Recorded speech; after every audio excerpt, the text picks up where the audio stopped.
Three, two. 2, 3, 4, 5, 6. Welcome to another episode of This Week in Sports, where we have a very, very special guest, my broadcast partner for the Northern Alberta Tomahawks. This is Connor Munday. Tell the people what's up. Yo, how's it going there, Josh? Great to be here. Yes, it's been long. It's been long overdue, I know, hasn't it? it has been. Yeah. And we've done how many games together?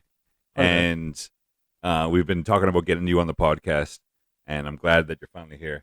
And the games that we've been doing recently have been a lot of fun. Oh my God, fucking. Sorry, I'm allowed to swear on you, right? Obviously, Yeah, just okay, yeah. say whatever the fuck you want, man. It's my fucking show. I don't give a shit. Yeah. When Friday night was just a gong show. Well, let's And get then- into that. Let's get into Yeah, that. sure. You're well, a little bit of background for people that don't know. Connor Munday is not only my broadcast partner for the Tomahawks, he also is the goalie coach for the Tomahawks. And whenever we're in the booth, he always gives the coach insight Yeah. and is always talking like a coach. Yeah. And that's why I want to know how you feel about that game on Friday, because I love that as a broadcaster, as an announcer. I love that shit. Well, you and I were having that chat. Probably on Friday or probably even Saturday, the game after, where it was like I was saying, like externally, like you love it from like a fans and from like a broadcaster's perspective, from like as a coach's perspective. I guess depends who you talk to, but like you kind of hate it a little bit, right? Because like at some point, like we saw on Friday, and like I was talking about it, like it got out of hand. It got crazy out of hand. It got crazy out of hand. So, like obviously the fans loved it, and the players were obviously feeding off that. But like at some point, like you're here to play hockey, like if you want to do some WWE shit or some fucking UFC shit, then go do that. And I actually had that conversation with our goaltender Sam Palfrey, who also got ejected after that game. I was like, He almost had a goalie fight. almost did until he got ragdolled by the ref. He got destroyed by the ref. He did. Yeah. But The referee grabbed him by the collar and threw him to the ice. I saw you were chatting with him up in the broadcast booth the very next day. He was telling you about his neck and all I that. know he's got a huge mark, Yeah. a couple marks on his neck, because the referee, this 45-year-old motherfucker, ragdolls this kid to the ice. Man, Yeah. it should be illegal. Well, we'll touch on that in a minute. Like I said to him on after the game, it was like right idea, wrong execution, because there was virtually nothing going on at that point. So like everybody was kind of pissed at him about that. Like I told him to, like I'm here to coach goalies. I'm not here to coach fighters. So, Fair enough. It's simple as that. And then like with the refs ragdolling, like in that game especially, like I was super pissed because like the linesman ragdolled Swanson on the Eagles and like a couple of other players. Yeah. On The our Edson team. Eagles are right behind us in the standings. Yeah. It was the Eagles against the Tomahawks. Yeah. And there was fireworks everywhere. Oh, it was nuts. But again, like I said, like the linesman was ragdolling a couple of guys, and then like one of the head officials was ragdolling Sam after that. I mean, like rightfully so. Like why bother getting into something like that? But I mean, don't antagonize that shit. You know what I mean? So it was entertaining. It was fun. It was crazy. Glad we pulled out the win, but it wasn't. It ceased to be a hockey game probably after the first 10 minutes of the first period. Yeah, for sure. As far as yesterday's game, before we go into details of where you came from and all that, Sure. Yesterday's game, you're the goalie coach. Yep. Delalo had quite the game. Oh my God. We were facing the High Prairie Red Wings yesterday. Top seeded. Only have 3 losses. Their record is 29-3 Something like that. now, and 2 of the 3 losses, however, came at the hands of the Tomahawks. I want to ask you about Sure. the goaltending from Skylar Delalo last night, who faced over 60 shots. I think it was 64 was the 64 total. shots Something he like that. faced. Yeah, it was nuts. And so, obviously, he's not the reason why the Tomahawks lost. But how do you what was your take on his play last night? Well, we chatted a little bit about it, not so much after the game, but kind of towards the night. Like 3 out of those 6 goals that were given out were backdoor, right? And so No like, chance. absolutely like, and it's tough as a goaltender as is to, deal with those backdoors. I mean, you can work on it in practice all you want, right? But what you do in practice is incredibly different in terms of what you do in a game, right? Because like I could tell them, like get your shoulders, get your hips rotated, head back towards the post, and then but once you're dealing with all that crap in a game and all the, for lack of a better term, excitement, and it's going to like you're so focused on that, like kind of technicalities kind of go out the window.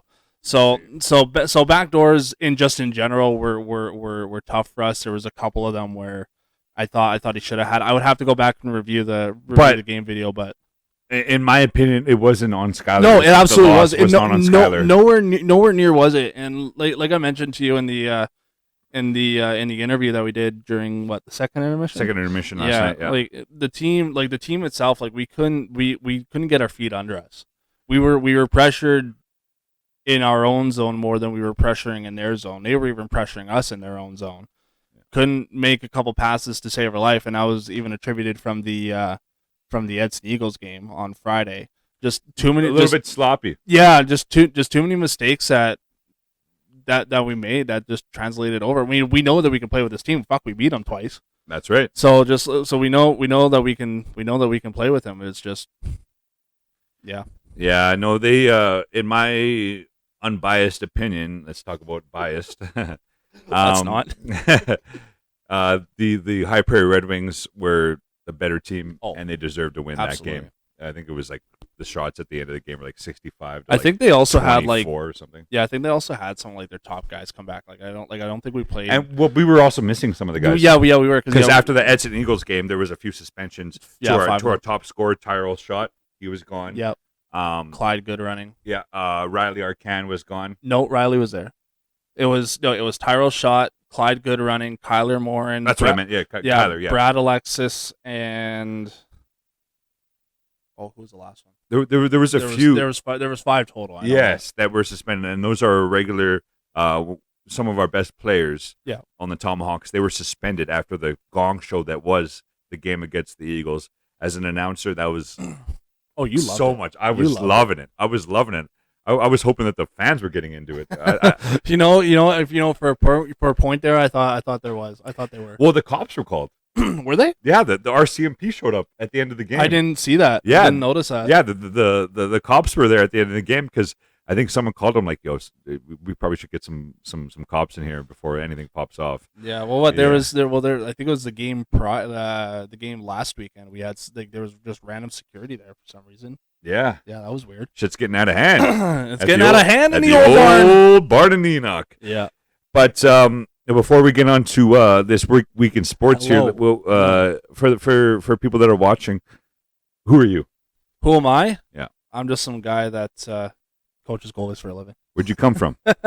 Yeah, so obviously Were you born here? I was born here. Yeah. I was born in the Royal what's it called? Grey Nuns. Grey Nuns. Grey Nuns down in Mill Woods. In Mill Woods. Is that where you grew up? That's where I grew up. Oh, us too. Oh yeah, really? Yeah, we're from Mill Woods. No man. shit. Whereabouts? Everywhere in Mill Woods. Everywhere in Mill Woods? Everywhere in Mill Woods. Yeah, I was everywhere. I grew up I grew up in Mill Woods, but I come from Southwood. In that area. Okay. Yeah.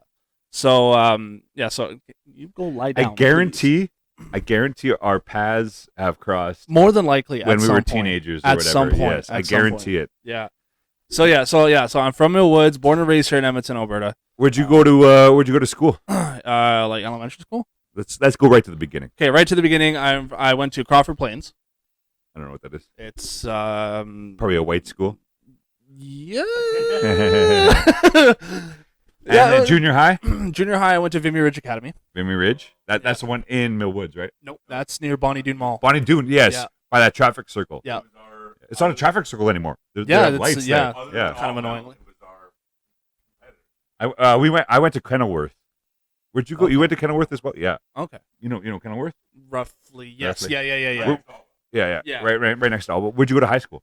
Same thing, because Vimy Ridge was a junior high and high school. Yeah. So okay. Yeah. So I went to Vimy Ridge Academy, participated in the hockey program there. So that was from when did you start playing hockey? I played. When did I play? I think I started playing around the 05-06 season. How old were you? I couldn't tell you. How old are you right now? I'm 24. This guy's a kid. You didn't know that? I did not know that. I thought I told you.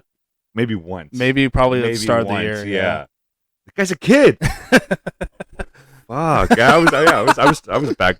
Holy shit. You make me feel old. Okay, so you started playing hockey in 04-05 or whatever you just said. 05-06. 05-06. Yeah. So you were like 3 at the time? No. I was probably about 9, give or take. What position did you start playing? Did you? I started playing goal right off the bat. Right off the bat. Right off the bat. Oh, yeah. okay. So okay. so goaltending for me, like goaltending has always been in my family. Like, my dad played goal in back in Ontario. Okay. I think he played. I think I'd have to double check, but I think he played like high school hockey. Because I think hockey in Ontario. Sorry, just go so ahead, yeah. sorry. So just yeah. I think hockey in Ontario, in terms of development, is kind of a little different. Like, there's obviously still minor hockey and all that, but like I think like high school hockey in Ontario, or like what would be the equivalent of juniors here, it was like more prevalent back then. Now, do you know if your dad played goalie his entire time? I don't know if he played his entire time, but if I had to guess, probably. Yeah, because that's where it comes from. Yeah, so he actually still has them in the basement, like the old like Cooper pads, like the brown pads, the heavy ones with the waffle board and all that. They just soak up water. Oh my god, those things were heavy. Yeah. But I love them though, because like we'd always play like knee hockey or like mini six in the hallway down the basement. As we all did. Yeah, as we all did. And so like so he would throw on the pads and I'd go with the mini stick and I'd go on and shoot. And so like the pads, like most goaltenders, that's like the one thing that you're drawn to. Right, is the equipment? It's absolutely. The mask. Yeah, so I went to I said to my parents like I want to play hockey. Like I played prior to hockey, like I played like a little bit of like softball, baseball, whatever that crap is. It's not crap, but okay. T-ball is crap. Yeah, T-ball. So T-ball, and then like I think during that time, like I think there was like a time where I was playing hockey and soccer. Like I think we played hockey throughout the winter and then soccer throughout the summer, and then maybe a little bit of like minor league T-ball. So you're a soccer player. One season. Thank God, because I was gonna make a joke like we're gonna get into that. We're not getting into this. I'll tell you that. I'll tell you about that in a minute. Yeah. So it was the equipment for me that drew it to me. So like I said to my parents, goaltending. Yeah. So like I wanted to play hockey. Yeah. So like, okay, so we went to United Cycle and the guy fitted me for all this player stuff. I said, no, fuck that. I want to play goal. My parents are like, oh, okay. Because like a little more expensive. Just a little more. So my first set of gear, and I can remember it vividly, was like a iTech. It was like an iTech set. iTech. It was an iTech set. Shit. From Canadian Tire. Like it was this box set. So like it wasn't like the like the road hockey equipment. Like it was proper like iTech boxed equipment. Said blocker. No one ever. Yeah, it was proper iTech boxed equipment with the blocker, the glove, and the pads. You're taking me back with this iTech shit, man. Holy fuck. Yeah. So that was my very first set of gear that I had, and then I played for Millwoods minor hockey there, and I played for Millwoods for maybe about 5-ish years as the goalie.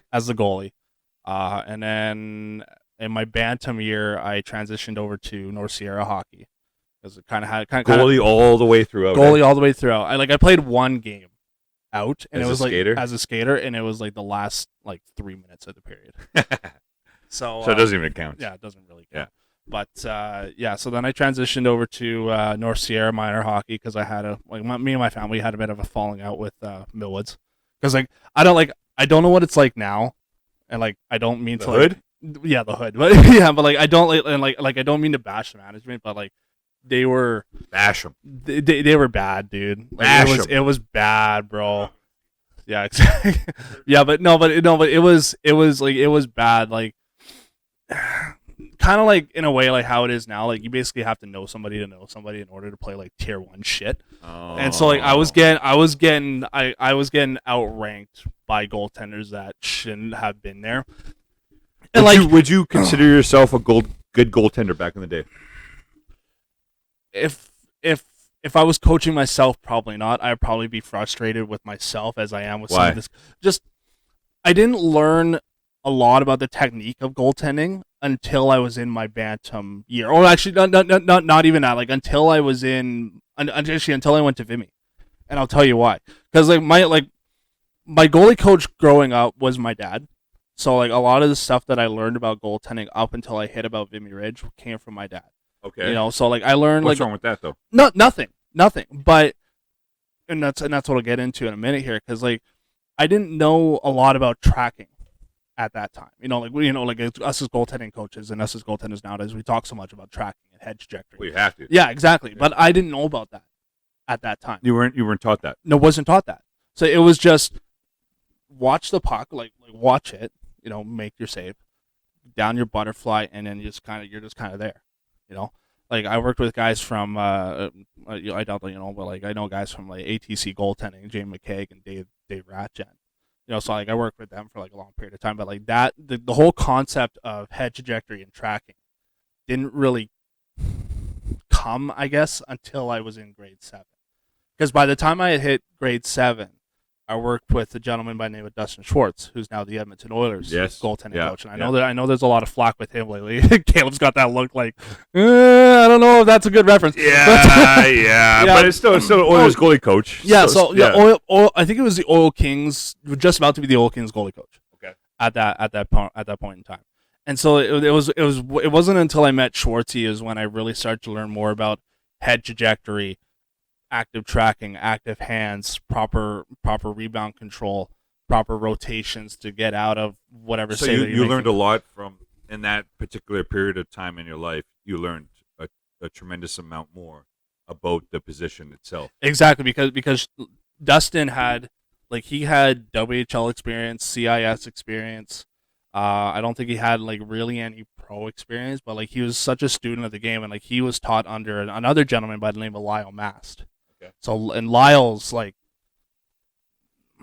I won't say like hockey royalty or goaltending royalty, but he was kind of the one that really, as far as my understanding, like really invented head trajectory, and so that's what really took off. So Schwartz was a student under Mast. Yeah. And then so that just that's how it translated. Okay, that's the story as far as I know it. And then going into high school and whatnot, were you still playing goalie? Yes. What league? What team? So I was still in the hockey program at Vimy when I was in high school, because it was, like I said, it was grade like 7 to 12. And so by the time I had hit midget, which would have been about grade 10, grade 11. We don't say that on this podcast. Oh, I'm sorry. Yeah. Until I hit U18, I guess is what it's called now. You're gonna get me in trouble here. I don't give a fuck, man. Midget all day. Yeah. Well.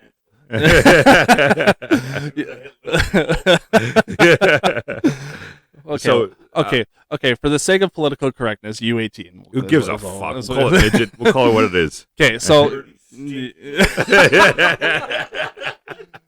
Okay, so until I hit about that point, it was about grade 10. So it was at that point where Millwoods and North Sierra kind of came together and formed what's called Sierra Hockey. I heard of that. Yeah. So that's where I played for what would have been my last 3 years of midget or U18. We call it Hobbit here. Hobbit here. Yeah. Okay. Until my last 3 years of Hobbit. Yeah.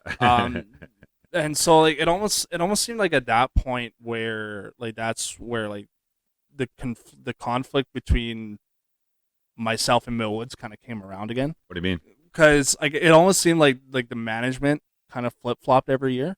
So it would be a representative from Millwoods would kind of be the overseeing guy for Sierra for that year, and then it would be a guy from North Sierra, as far as I understood it. Yeah. And the reason why I'm telling you this is because, like at that point, like I'd been working with Schwartzy for about 3-4ish years at that point, so my game had changed, not dramatically, but you got better. I got better, and that was the whole point. So I was playing with North Sierra at least. I was playing maybe around let's just say like tier 3 to 6 in that range. I couldn't tell you exactly what it is because I never really bothered to keep up with it.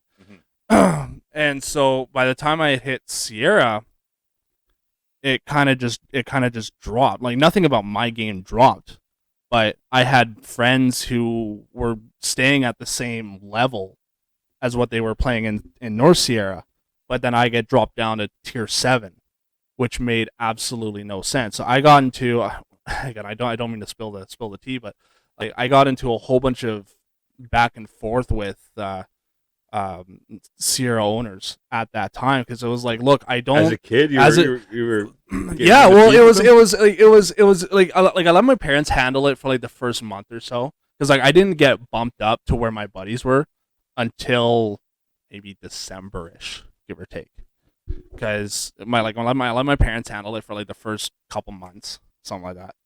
And And then I say, like, no, fuck this. Like, I'm going to take care of this because clearly nothing's going anywhere. So, like, I like that initiative, though. like that well, just like I figured, because, like, even as a kid. well, I understand from, like, a business point of view now, because, like, myself as a coach, like, I have parents yapping down my ear almost every so often, like, oh, my kid's this, my kid's that, and so, like, you just kind of blow them off and you say, you know, like, okay, like, I hear your concerns, we will do something about it, and then kind of never gets dealt with, or it doesn't get dealt with within an appropriate time frame. That's my phone. So I figured, like, okay, well, let me make a call, let me have a chat with this director guy.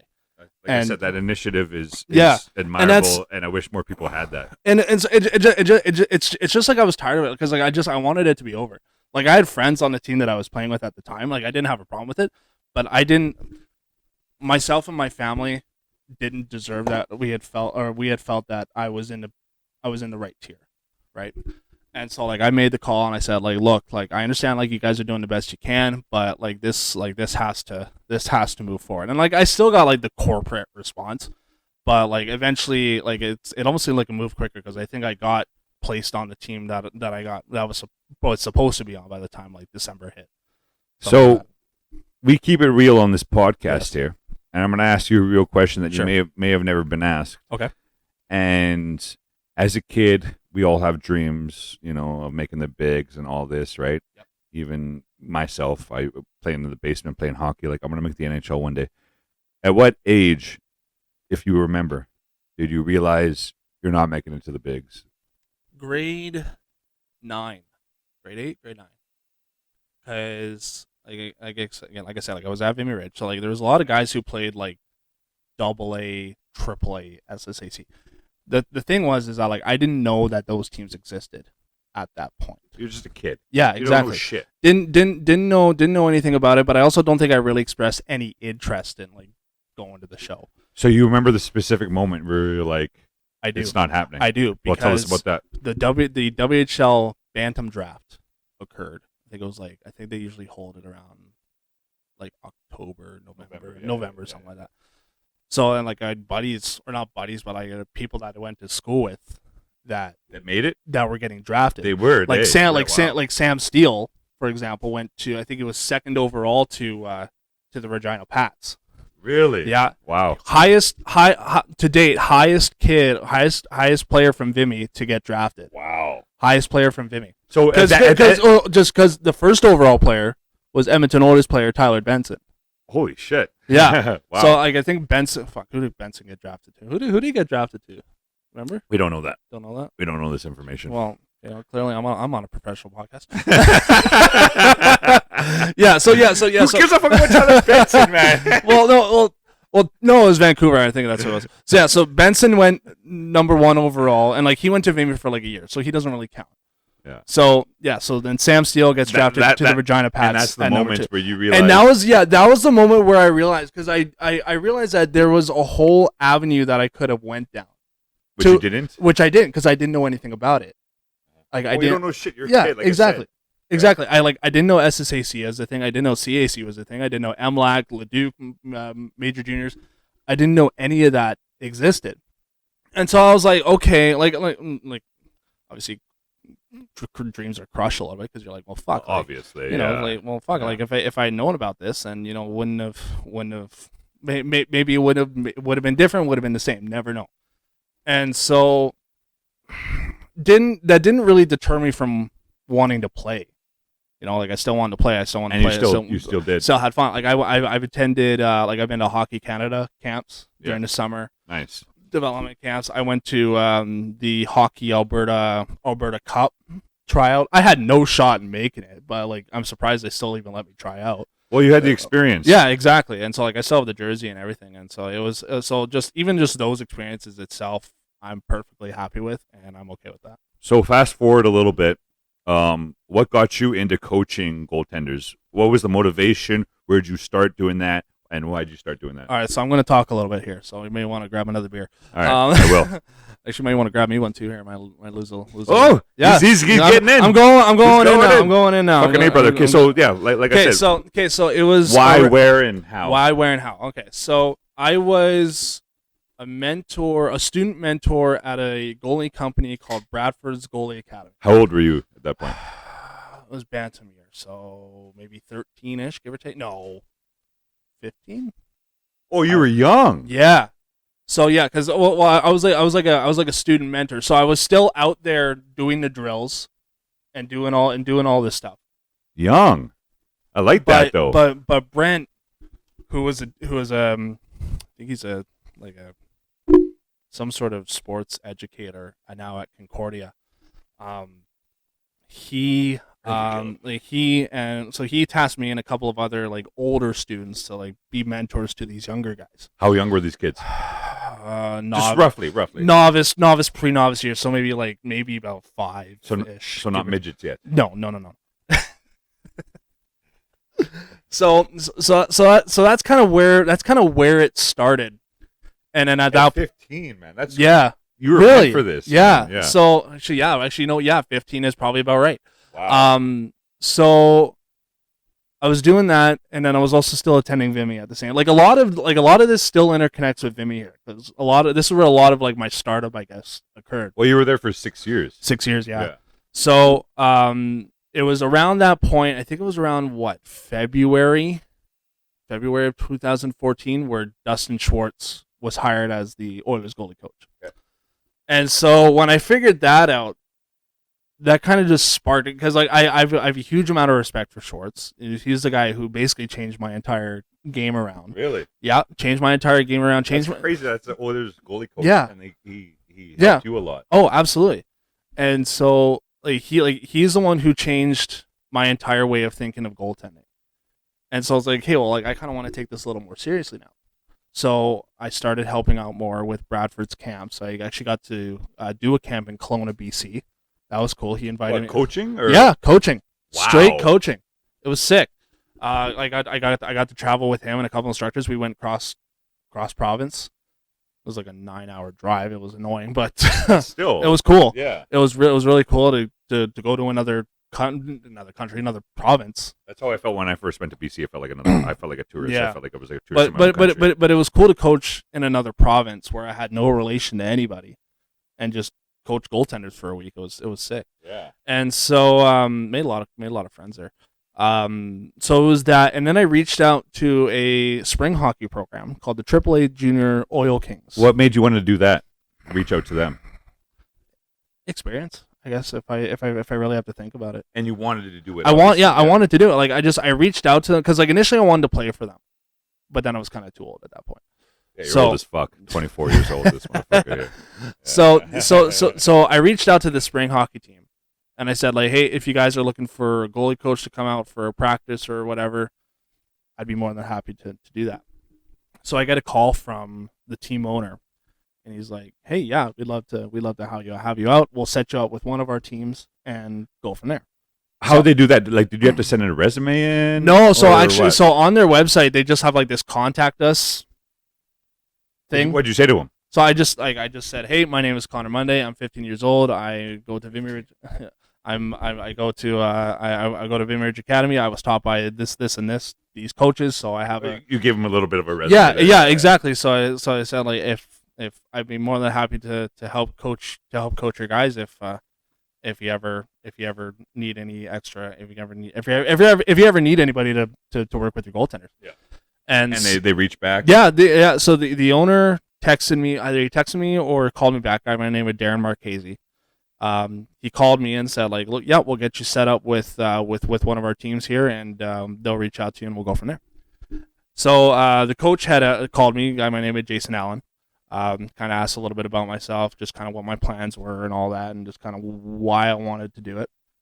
And they brought you on. You're able to teach the goaltenders there. Yep. So I was with the Oil Kings for 4 seasons, working with maybe 3 to 4 different teams. Wow. So that's kind of where it went. So I worked with a whole bunch of different guys. Nolan McDonald, who's playing somewhere in Saskatchewan now, I think.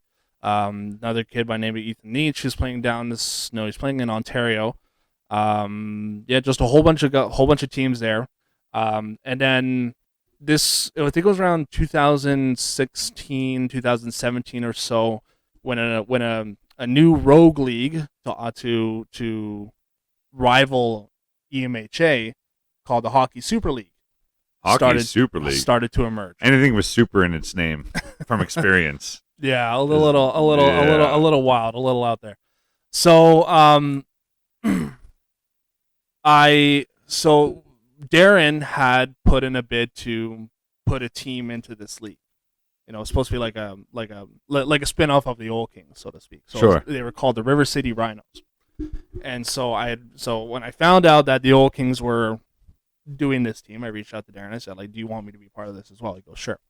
And then but he had also brought on Ian Gordon goaltending to do like their main thing. And so Ian Gordon, the most respected name in hockey, was the Seattle Thunderbirds goaltending coach.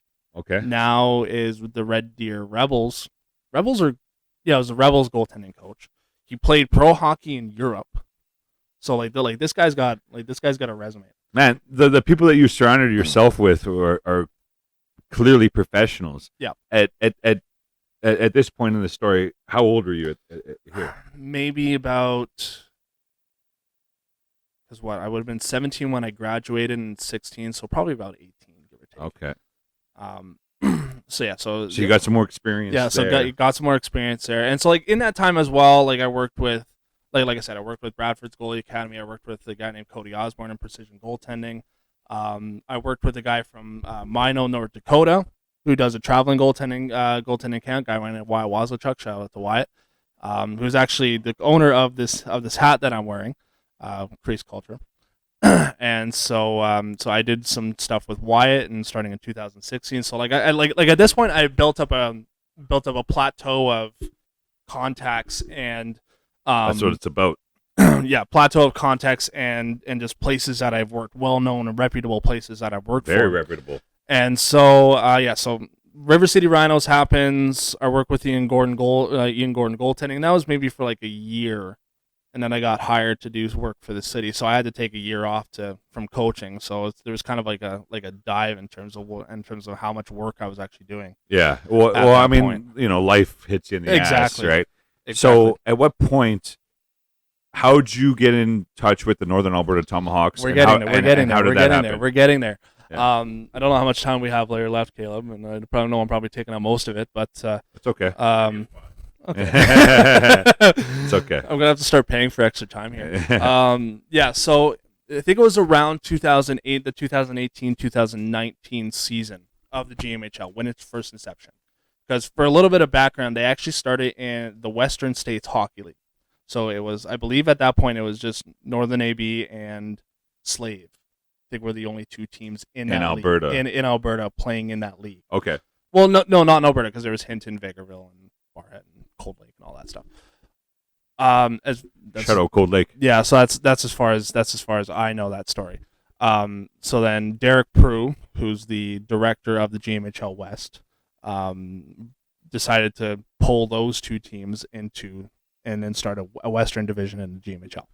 But it was actually Derek Prue's sister, Amber, who had... Hold up. Is Ryder Prue, the coach, is he related to Derek Prue? Yes, so Ryder is Derek's kid. Ryder is the coach of the High Prairie Red Wings. Nope, Edson Eagles. Sorry. But at that point, yes. Okay. Yeah. Because, so Ryder's, I guess, aunt had called, or had texted me rather, and said, like, hey, my nephew's looking for somebody to help coach the goalies. Are you still coaching goalies? Oh, who are they to you? Like, how would they get... So Amber, I actually played with her on, like, winter, summer teams in beer league. That's how you know. That's how I know. Okay. And so they just reached out to you. Yeah. So asked if you were available to coach goaltending. Yeah. So Amber had reached out to me and had asked if I was still coaching goaltending, still coaching goalies at that point. And the only work that I was doing at that point in time was probably still was working for Wyatt every summer. Okay. And doing goaltending, because I wasn't doing anything during the winter months. Oh, okay. Aside from maybe a couple of oddball jobs. Sure, like whatever. Yeah. So. Yeah, Amber had texted me and said, like, hey, my nephew's looking for somebody to coach goalies. Are you interested? Are you still coaching? I go, yeah, sure. You're down for it. Yeah, I'm down for it. I'll have to try and make it work. Because you've been doing that like most of your life. Yeah, this is my 4th year in the league. Yeah, well, in this league, but like even before that. Oh, as yeah. you were saying. Yeah. You were coaching everybody. Shit, it'll be 10 years next year. Yeah, you're young. So I texted Amber back and I said, yeah, sure, I'll gladly do it. So I went out. So I met up with Amber and Ryder in Calahoo, Alberta, because that's where at the team at that time, before they're now known as the High Prairie Red Wings, was the YEG Academy Wings, and so they were basically the Cold Lake Wings when they were in the WS. But then, like, that team was obviously owned by Derek as well, so he pulled that team from the WS and then put it into Bottom to the GM. Bottom to the GMHL. Yeah. And so that's how I met Ryder, and I only got to work with him for about a month or two, because we ended up doing a showcase game up in High Prairie. Okay. So I'll try and wrap this up here. Long story short, there was supposed to be a team in Rosetown, Saskatchewan. That's already a long story. Keep it long. Yeah, so there was already a team in Rosetown, Saskatchewan that fell through. Ended up moving to High Prairie. So basically, Rosetown and YG Academy Wings merged into one, what is now High Prairie. And so they decided to move the team up there. I couldn't join them because I already had a life in Edmonton, and that I couldn't just up and leave. Okay, so then how'd you get in touch with the squad that we are with now? So at the time, before Taylor, there's a gentleman by the name of Corey Houle, who is the general manager, head coach of the Tomahawks. Yeah, I think I met him. Right. Yeah. And so Ryder had given my number to Corey. Corey had called or texted me and said, "Hey, Ryder." How long ago was this? Was this 3 years ago? Would be 3 years ago, because it was after the 18-19 season, somewhere in there. Yeah. Where Ryder had given my number and said, "Hey, okay, Corey's looking for a goaltending coach." So Corey called me. Reaches out to you. Yeah, Corey calls me and he goes, "Hey, got your number. Looking for a goalie coach. Are you on board?" I said, "Fuck yeah, sure, I'll do it." Nice. And then so that's where I'm at today. And then obviously I met Taylor the year prior, because then Taylor took over on the team in the 21-22 season, and then that's where I'm at today. And you like it? Oh, I love it. It's great. I love it. Kids? I love where I'm at right now. I met a lot of cool people, a lot of great experiences. That's what it's about. Yeah, exactly. Like I said, I have to give a shout out to I he and I kind of fell through now, but I have to give a shout out to Brent Bradford, because he's the one who kind of basically gave me my start. I have to give a shout out to Dustin Schwartz, Edmonton Olkins goalie coach, Wyatt Wazachuk, who's coached down in the States. I also have to give a shout out to Curtis Muka, who's the Edmonton Olkins goalie coach, and he's the guy that I talked to today now, and that I do work for today. And so the audience appreciates everyone that we just shouted out. They appreciate it quite fully, actually. Live studio audience. Thank you, live studio. Yes, audience. Here at the old barn in Jacko's house. Yeah. So it's been a tremendous time broadcasting with you. Yep. Whenever you're not up there, it kind of feels empty. I fucking love when you're up there in the booth with me, I do too. calling the games. I'm probably the most controversial caller to date. Well, yeah, we don't have much time, but let's get into it briefly. You always talk shit about the refs. Man. I know. Every single game. I know. Every single fucking game. And I don't even talk during that. I know. What's up with that? I've had bad experiences with refs, so it just that's where it comes from. Yeah, that's kind of where the bias just comes out at that point. It's just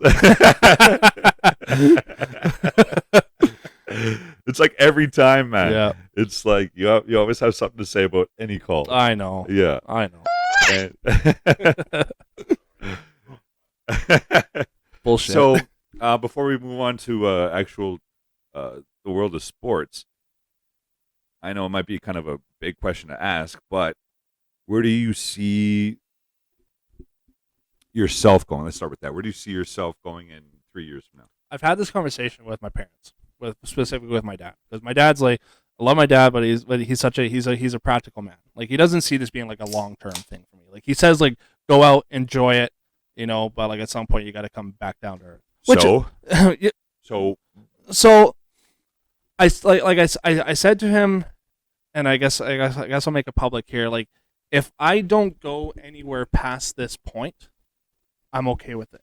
Fucking rights, man. I'm perfectly okay with it, because I never played high level hockey.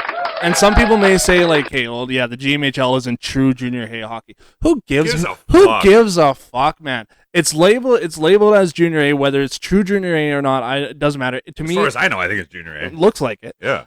But I'm perfectly happy to call my career as a goaltending coach here because I can say this is the high. Love it. This is the highest. This is the highest level that I've coached at. I've basically outplayed myself in terms of my actual playing career because like the highest I think I ever played was tier 3, and the highest that I ever get to coach was Junior A. Whether it be true Junior A or not doesn't really matter. That can be left up to interpretation. Who gives a fuck? That can man? be that can be left up to interpretation. Yeah. But that's besides the point. Like if the Tomahawks were to disband today, and I was to never get another gig again, I'm okay with it. I am perfectly happy with that. Thank you, Stephen. Fucking right. That's what it's about. I'm perfectly happy with that. That is what it is about. Like I said, I'm perfectly happy with where I'm at. I'm perfectly happy to call my career here. And then if something does go up, whether it's major pro, minor pro, or even college, that'd be great. But I'm perfectly okay with where I'm at right now. I also got to give a shout out to Mario Haas as well. He's another one of my current contacts that I work with on a semi-regular basis. Mario. Well, you took all our time. I'm so sorry. No. I'm very sorry. No. There's a lot about my career in my life that you kind of have to unpack. No, and I'm just busting your balls, man. That's why I wanted you here. And when I have my guests, I make it a thing to make it about the guest. I gotcha. Yes, exactly. So, to keep it in theme for this week in sports, we're gonna go to some sports news that everyone knows about. Oh, perfect. But we're gonna get our take. You don't watch football, so we'll just rattle them off. Yeah, I don't know how useful I'll be. Yeah, We can talk about this GMC Denali that's just ripping through the forest. Yeah, fuck that Denali. Here's a funny thing though.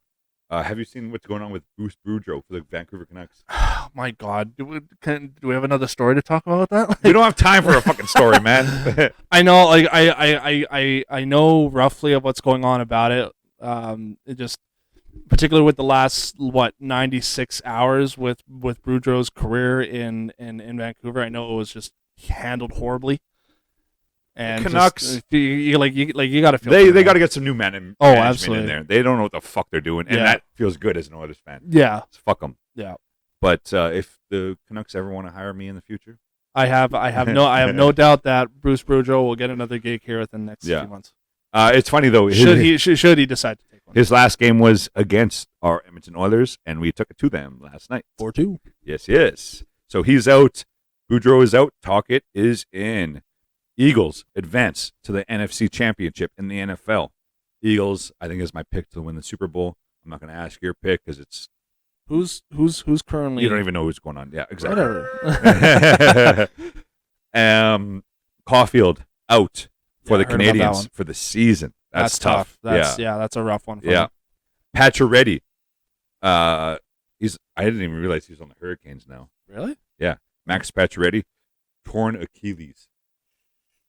He's out. He's out for the rest of the season, obviously. I don't know if that's a big loss though for Carolina. Like they have so much scoring power already. And big news in the NHL. Steven Stamkos, 500 goals. That's your cue, Caleb. You have one job, motherfucker. The studio audience is a little lacking here. Yeah. 500 goals, man. That's incredible. 49th player in NHL history. Yeah. Third active player to get 500 goals, Steven Stamkos.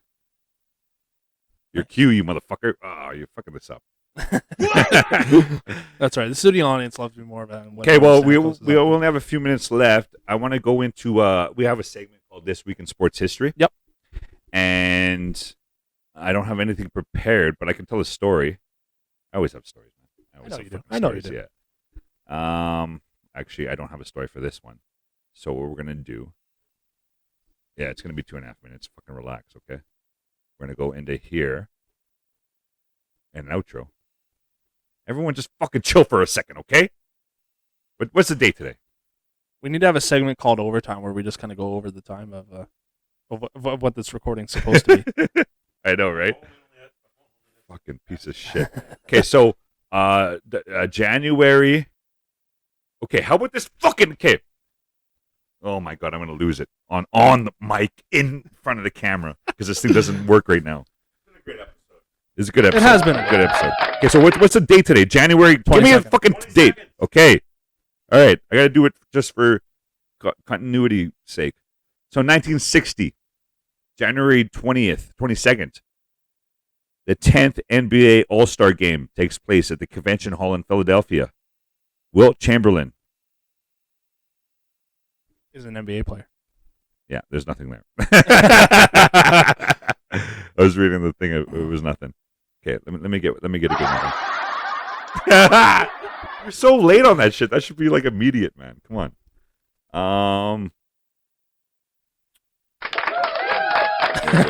There you go. Fucking right. I got to do one. Here at least. What? Oh fuck. No, there's nothing going on. Okay, here we go. This is a good one. To end the episode. The great late Kobe Bryant in 2006 scores 81 points Wow. in a 122-104 victory for the Lakers over the Raptors. R.I.P. Kobe. Yes, second highest game total in NBA in history, behind Wilt Chamberlain. His 100-point game Wilt had in 1962. Apparently that 100-point game is not. People say it's not confirmed. Right. Yeah, it's Okay. Yeah. That's interesting. But that 81 points scored by Kobe Bryant happened on TV. Incredible. Shout out to Kobe Bryant. Big shout out to Kobe Bryant. R.I.P. Much love. We still call Kobe when we drain it into the trash bucket, right? Oh, that's never going away. That's never going away. That's like, I don't know. That's like that's basically up there with like any like common saying that you hear nowadays. Yeah. Well, this week in sports, very special guest, Connor Munday, my broadcast partner. We have a ton of fun in the booth. Great. I really appreciate you coming by and doing this episode. Hey, not a problem. I hope you had a good time. Oh, I had a fantastic time here. I mean, like I said, we've been meaning to get on top of it for a while here. Yeah, so I'm for a while, glad we're and finally we finally able to. did. Yeah. And we'll do it again. Oh, Probably at the 100. rink or some shit. Either at the rink or we have to do at least one more time before season's over. Yeah. No, before the playoffs. Oh yeah. Yeah. We'll Yeah. do it, I think, down at the rink. Sure. This has been this episode of This Week in Sports. Thank you for watching. Adios. Peace.